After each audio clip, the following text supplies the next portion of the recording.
Salam alaikum. On va étudier la transmission d'un caractère génétique chez le radis. Le radis, il existe sous différents types: radis lent, radis rond et radis ovale.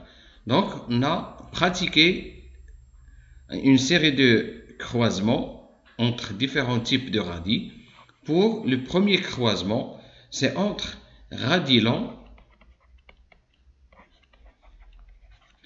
et radis rond. On a obtenu une génération formée de 576 radis ovales. Deuxième croisement numéro 2, entre deux types de radis, radis rond avec radis rond.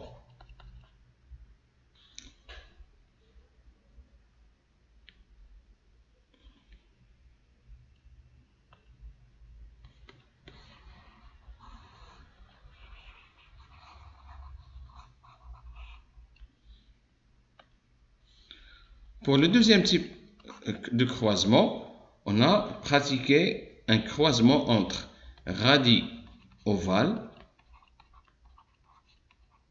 avec des radis ovales. On a obtenu, suite à ce croisement, 121 radis lents, 243 radis ovales et 119 radis ronds.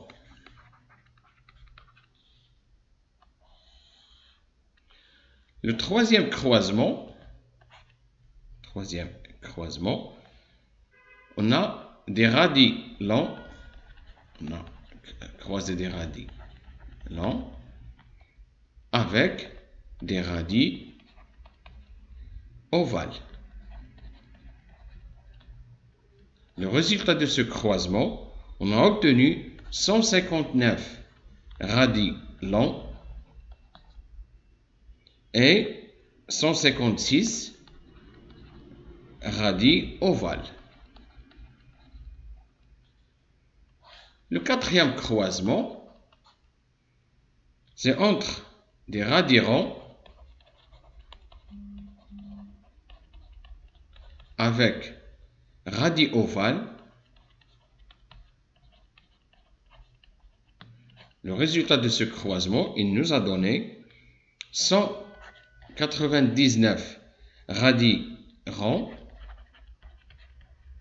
et 203 radis ovales. Alors, on a deux questions auxquelles on doit répondre.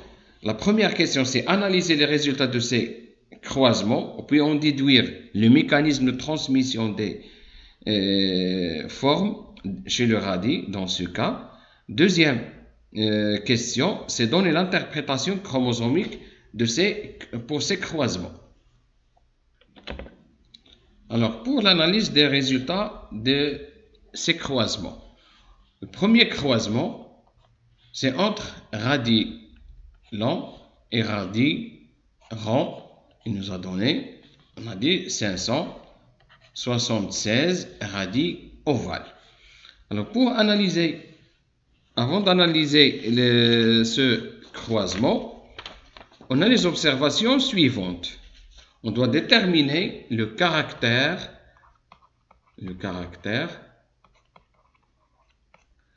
étudié.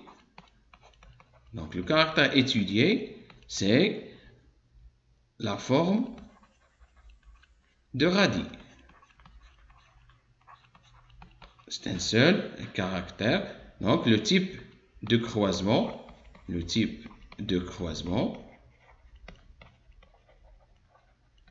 c'est, puisqu'on a la transmission d'un seul caractère qui est la forme de radis, on a le cas de monohybridisme.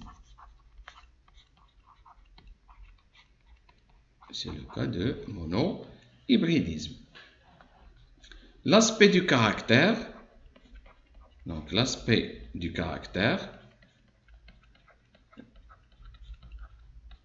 Le caractère étudié, c'est le radis long et le radis rond.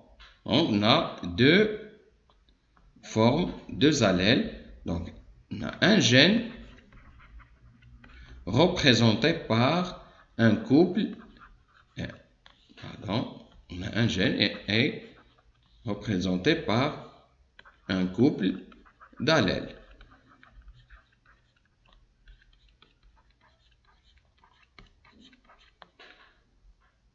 Un gène et un couple d'allèles. Donc, c'est pour les premières remarques. Alors, pour l'analyse, le premier point qu'on observe, que la génération F1 est homogène.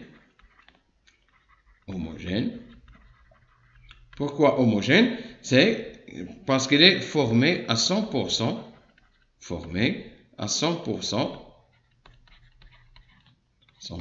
des radis ovales. Alors, puisqu'il est formé des radis ovales à 100%, les parents, on dit que les parents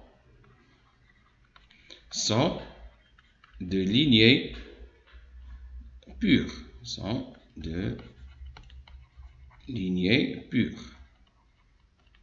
Ça veut dire qu'ils sont de race pure. Et alors, la première loi de Mendel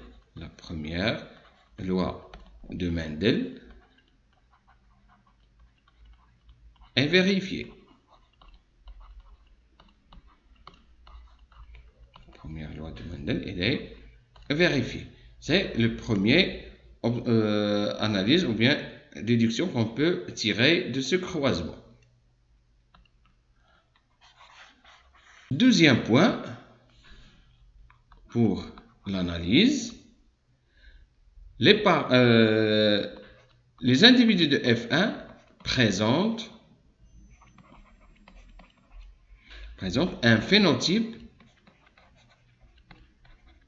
C'est un phénotype intermédiaire entre les deux parents.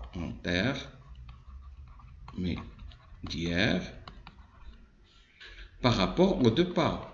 Par rapport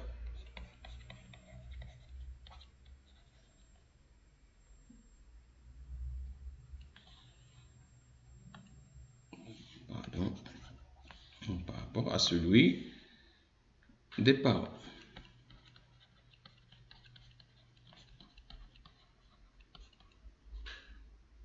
Puisqu'on a un phénotype intermédiaire entre les parents, on a le cas, il y a codominance.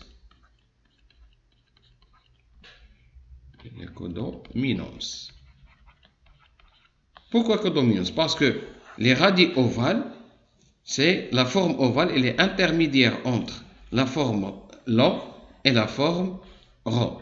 Et c'est le phénotype de la génération F1, elle n'est pas présente ni chez le premier parent ni chez le deuxième. Donc c'est le cas de codominance. Puisque on a codominance, on va choisir les symboles. Le symbole L, c'est pour la forme longue. Et le R majuscule, c'est pour la forme ronde. Les deux sont en majuscule puisqu'on a la codominance.